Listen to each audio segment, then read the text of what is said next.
and welcome to this gunnercooke 5 series webinar. I'm Rebecca Ireland and I've recently joined gunnercooke as an employment partner in the London office. I've been an employment law specialist for 22 years, so I have a wealth of experience and expertise advising on both contentious and non-contentious workplace issues. 6 years ago, I decided to train as a workplace mediator because I'm passionate about helping my clients to avoid, or at least minimise, destructive interpersonal disputes arising in their businesses. In this webinar, I'm going to give you 5 ways to help you manage conflict effectively at a senior leadership level. Firstly, you need to understand what conflict is in a business context. Secondly, you need to understand why it is important to address negative conflict. There is limited time in your busy day, so I appreciate you need good reasons to manage conflict rather than putting the issue on the back burner or in the too difficult pile. Thirdly, I'm going to show you how you can deal effectively with negative conflict. Fourthly, I'll explain how mediation, often combined with executive coaching, can unearth the root cause of interpersonal issues and therefore lead to a more productive working relationship, which is sustainable. Finally, I will give you a checklist of what you can do immediately to help improve the way you manage conflict and consequently improve business performance and profits. I only have 30 minutes today, so please feel free to contact me if you would like to explore in detail anything I cover. Of course, conflict is also positive for a business. A good challenging debate can generate new ideas, test the status quo, and create the best business strategy. I hope that today's webinar will result in you experiencing more positive conflict and that your businesses will flourish. So let us start with what is conflict? If you do a Google search, I'm sure you would come up with many definitions. However, the one I like to work with is conflict is any situation in which your concerns or desires differ from those of another person. We feel in conflict because fears and emotions have kicked in. No doubt you will have heard of fight, flight, or freeze, our reptilian responses. Emotions are at the root of conflict. The importance you attach to the issue makes a difference, as does the energy you put into it. If you don't care, you're likely to walk away and let the other person win, on that occasion at least. I will cover this avoidance mode of conflict handling in the 3rd section of this webinar. In my experience of assisting clients with grievance processes, reorganisations, disciplinaries and conducting mediations, the common reasons for conflict are clash of personalities. For example, how an introvert reacts with an extrovert can lead to allegations of bullying and harassment. Although at senior leadership level, it is more likely that there are too many egos in the room, all vying for the spotlight or creating coalitions. This can be a recipe for conflict. Another reason is different interests or values. These could be financial motivation and or derived from family, religious, social or cultural influences which flow over into the work environment. Often these interests and values are referred to as drivers. What makes each member of your leadership team and the rest of your staff tick or get them up in the morning? Structural, such as hierarchy, power imbalance and silo mentalities. These can create unnecessary barriers to effective communication, which can in turn lead to misunderstandings and resentment. Emotions have kicked in. What about geographical reasons, such as multiple locations, matrix management, or remote working? These can also cause challenges. I've seen many situations where operating across worldwide divisions and locations has caused unnecessary negative conflict, unless you have very effective communication channels. You need to recognise that this might arise and assess how best to avoid or minimise it. Finally, data management. Either the mismatch of data each party has in their possession or a lack of data. Basically, colleagues are not on the same page and misunderstandings and assumptions have resulted in harmful tension between them. Rather than dealing with conflict, the senior leadership team should be focusing on setting the vision and strategic direction to inspire the business, creating alignment and enabling the business to thrive, building and sustaining customer relationships, ensuring team working, and of course, ensuring delivery of results and then evaluating them. Whilst this all sounds very positive, as you may have experienced, conflict can arise whilst carrying out all of these functions. At the end of the day, the senior leadership team are all human, so emotions and fears may take over, possibly irrationally, from time to time.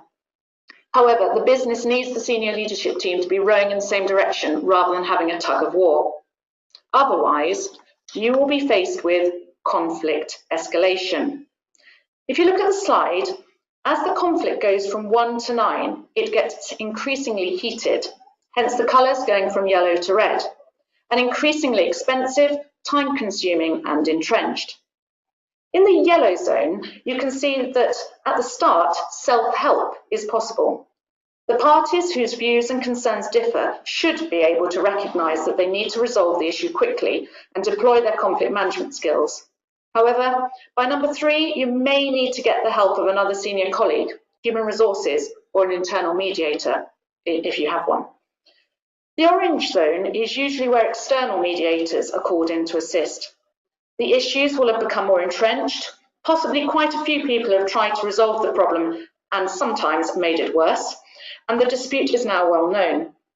The general level of trust amongst the senior leadership team may have taken a nosedive, so a neutral third party can help rebuild that trust. If the conflict enters the red zone, it is getting legal, or at least there needs to be a formal internal process, whether that's the grievance procedure, and often what we see is grievances will be raised by both parties in the dispute, performance management, disciplinary, or a mixture of all three. Some of these processes may have been instigated and possibly put on hold in the orange zone. Ultimately, at number 9, we reach MAD state. That's mutually assured destruction. During my career, I've had many cases where both sides are fighting as a matter of principle, and neither can see the other's point of view, even if they might have done so at the outset. Even the winner of the legal claim will have lost at many levels. It's not just about the money. If there is conflict escalation at the senior leadership level, this will result in a downward spiral from the senior leadership team to middle management, to the rest of the staff, to internal stakeholder relationships such as trade unions and employee councils, to external stakeholders, your clients, customers, private equity investors, and the bottom line. And that downward spiral results in diminished productivity and creativity. People stop giving their discretionary time if they're not happy and engaged with the business. You might see absenteeism and stress increase. According to the Health and Safety Executive, the total number of working days lost due to work-related stress, depression or anxiety was 11.7 million in 2015-16, an average of 23 days per case. That will hurt the bottom line. You may see increased levels of grievances. Next time you handle a grievance or bring one yourself, keep a record of how many hours you wasted dealing with it. As the saying goes, time is money. You could have used that time more productively to win new business, or at a more personal level, picked your children up from school, gone to the gym, or enjoyed other leisure activities. It can also cause reputational damage, both to individuals and to the company brand. Senior leaders should never underestimate the power of social media to destroy years of investment in personal and corporate PR. Think twice or more before you send an email or publish a post, particularly if it's been written in heightened emotional stress. The downward spiral can also result in more legal claims. The most recent ACAS early conciliation statistics, which were issued in July 2018, report a 20% rise in demand for its service. They say that's attributable to the abolition of the ET fees, so certainly people are being prepared to take this a bit further. The ET statistics for January to March 2018, again only published recently in June, showed single claim receipts had increased by 118% in the same quarter in 2017. Senior leadership team conflict can also affect general staff turnover, which is essentially loss of valuable talent. If the senior leadership team are at odds, this may change the overall working environment and business culture. If staff notice what is happening and they don't like it, whilst they may stick around for a bit, eventually they will walk out if the senior leadership team does not stop the conflict escalating. And finally, reduction in net profits, dividends, and share value. Put simply, negative conflict hurts the bottom line. It can be hard to quantify the cost of conflict because the issues I've just outlined involve tangible and intangible factors. However, have a stab at working out the cost of conflict for your own organisation and set a board target to reduce it. Moving now to 3, how can you effectively deal with such conflict? As I mentioned just now, the senior leadership team needs to be rowing in the same direction rather than having a tug of war. As a member of that team, you need to watch out for the signs of conflict within yourself and others and intervene to nip in the bud a conflict or potential conflict before it escalates and causes negative fallout. Here are some of the red flags. Change of usual behaviour in meetings. Often, this is going from one extreme to the other, so you may have a very quiet colleague who suddenly starts shouting and getting angry in meetings. Someone being signed off with stress, or perhaps you're feeling stressed yourself. There's been a fall in sales figures which can't be explained rationally. There have been increases in complaints from staff and customers, postponing or cancelling meetings at the last moment, or attending and not participating. General moaning about a colleague's behaviour. This could be the seed that turns into a bullying allegation. Not returning messages, missing deadlines, less care spent on appearances, and undermining behaviours such as being unsupportive, putting someone down in front of colleagues, spreading rumours and gossip. The list goes on. Whilst it may not be a workplace conflict which is causing these activities and behaviours, and they do sound obvious, they can so easily be overlooked until the conflict has escalated. Many times I've heard an aggrieved client say, "I'm sure he knows how I feel. I have told him enough times," when in fact the other person has not been listening, or at least not actively. If you're communicating well with your colleagues, you're less likely to miss the red flags and can make effective interventions. There is more than one way to handle conflict, and it depends on the context with which you are presented and the skills you possess to deal with it. When I deliver conflict management workshops, and often before or during a mediation, I use the Thomas Kilmann indicator model of conflict management, and this is what's set out on the slide. This is a simple and effective model which can help you understand quickly, firstly, what your usual way of handling a conflict situation or person is, and secondly, how you might use the other modes of dealing with conflict in the future to more effectively handle the situation.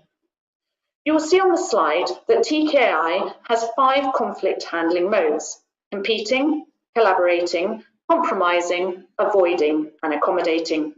The slides give you a brief explanation of each. You will note that the horizontal axis is cooperativeness, whereas the vertical axis is assertiveness. So, when someone is competing, as you would expect, they're in a state of high assertiveness, not to be mistaken for aggressiveness, and low cooperativeness. I will look closer at competing shortly. Sometimes the appropriate response to a situation will be keep calm and carry on, at least until you've had time to compose yourself. That is called tactical avoidance. At that moment, you are consciously deciding to be uncooperative because you're not giving the other person what they want, but you're doing so unassertively. However, it is only tactical if you subsequently return to discuss or otherwise deal with the issue, although you may find that the issue just disappears. Just don't let something that is important to the core goals and values of the business and or you personally fester. Otherwise, it might erupt into a bigger issue when least expected. So, the TKI assessment. This can be completed in about 10 minutes and it establishes your typical and least used conflict style or mode. As I just mentioned, there are 5 modes and they are all useful. The booklet has a full explanation of each mode and when to use them effectively. If you know how you usually act, and why this may not always be appropriate, depending on the context, you can become savvier in using the other modes. It gives you choices when confronted with conflict. A TKI assessment can be very powerful if a team at any level has become dysfunctional. Everyone in the team completes it, and the results are used to work through the issues which have been identified by the team as causing underperformance and/or inappropriate behaviours. I've set out in this slide a summary of the objectives for learning TKI, and this is just for your future reference when you later download the slides. This graph illustrates that the conflict mode you select is very situational. If you complete the TKI assessment, you should focus on a specific relationship. For example, how you react within the senior leadership generally, or with a particular colleague with whom you're not getting along. A quick way to understand the different conflict modes is to imagine that there's an orange on the table and you're with a colleague in a meeting. If you are competing, you would snatch the orange off the table and have no regard for your colleague's feelings and need for the orange, even though they had just mentioned they would like it. If you are accommodating, you would say to your colleague, "You have it." If you are avoiding, you allow your colleague to take the orange, even though you really want it, but you would probably make sure you have it the next time. If you're compromising, you say to your colleague, "Shall we find a knife and cut it in half?" This is better than the other responses for both of you, but it's only a partial win. If you are collaborating, you ask your colleague, "Why do you want it?" And the colleague says, "I want the zest for the cake I'm making this evening." Whereas you just want the juice because you're thirsty.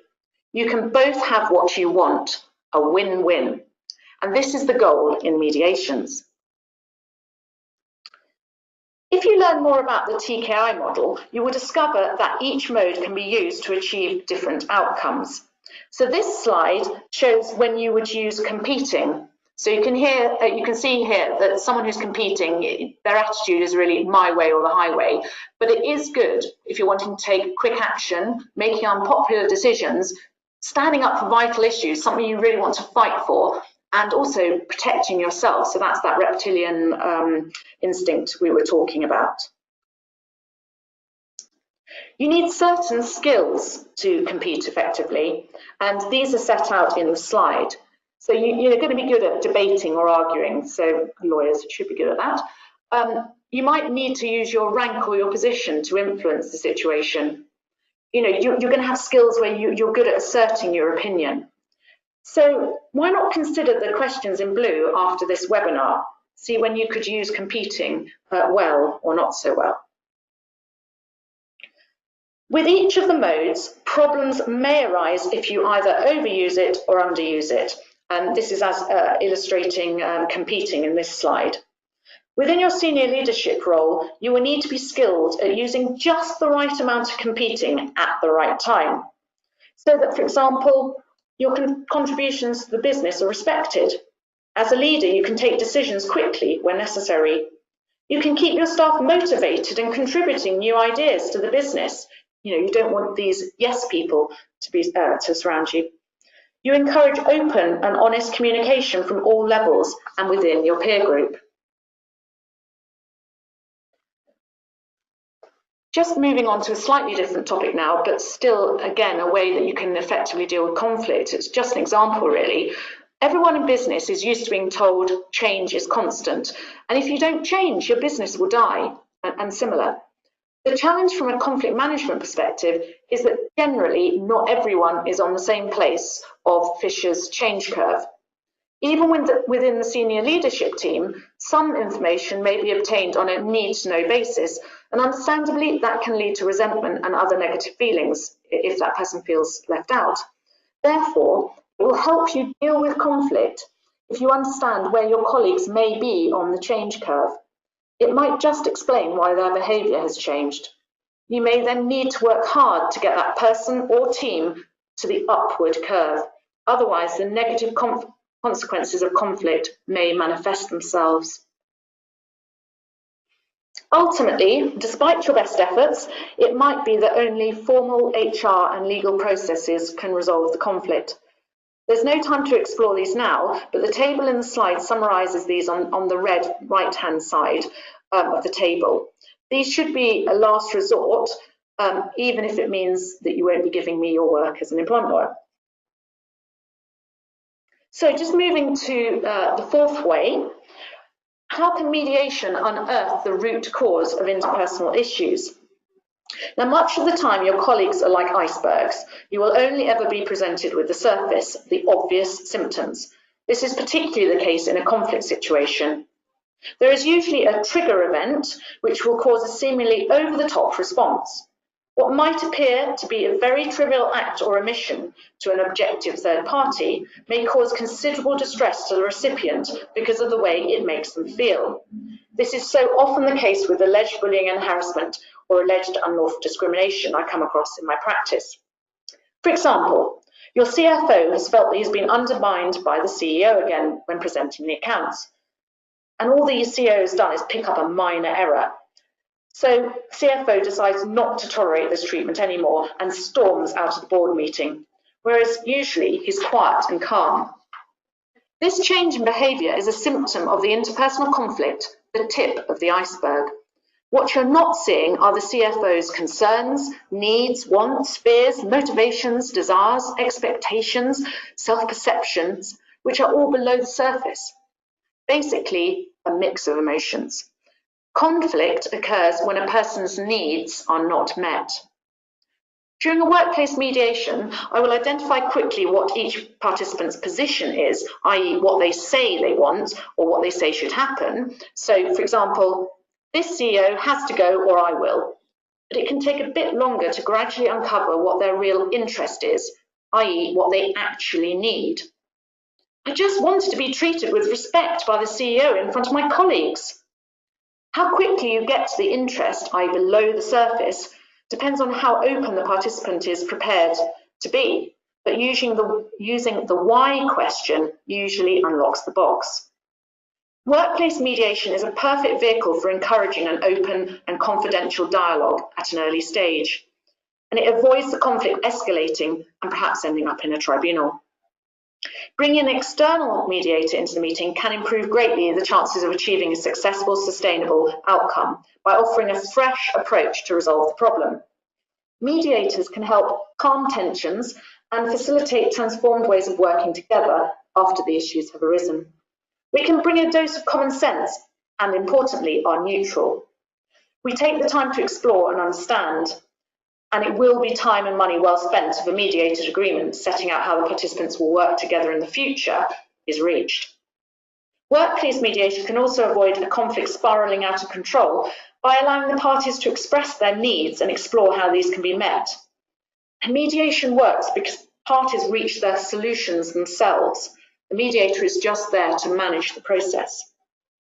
A successful mediation results in a win-win outcome because each participant's interests, and often they will end up being in common once we've gone through the mediation process, are recognised and then satisfied.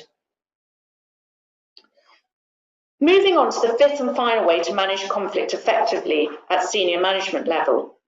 So what can you do immediately to help improve performance?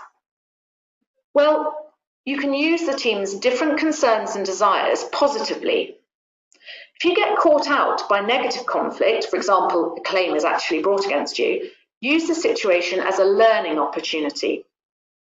Another way to use it positively is to draw out potential sticking points or any politics by talking proactively. Encourage a full discussion without judgment, so put everything on the table so that there are no divisive corridor meetings afterwards. And this should lead to free-flowing ideas, more robust decisions, more innovation, and higher productivity. Essentially, the flip side of negative conflict. Another thing you can do is identify any current negative conflict which needs busting or nipping in the bud. And please feel free to talk to me if you think that external workplace mediation might help. You can improve individual and corporate communication channels, and that's to and within all levels. Be as open and transparent as possible. Remember, as the old BT advert used to say, it's good to talk. You could read Traction by Gino Wickman, or at least chapter 4, the people component. Get the right people in the right seats. This should remove some of the causes of people conflict. Why not take the TKI assessment? You can find it on the OPP website and it's only about £12. You can then reflect on your own responses to conflict and how you could be savvier in the future. Assess whether you need any conflict management training and/or executive coaching, or should you suggest tactfully to a colleague that they need it.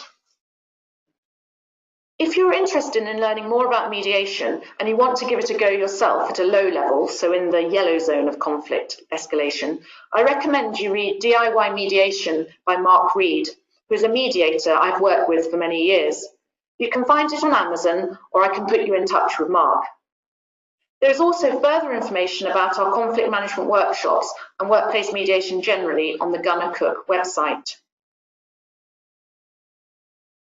To close, it is vital that senior leaders manage successfully negative conflict. Otherwise, it can have a material adverse impact on profitability and other key performance indicators, and also on you emotionally. If you have any questions, please email me or call me. My details are on this final slide. Thank you for listening, and goodbye.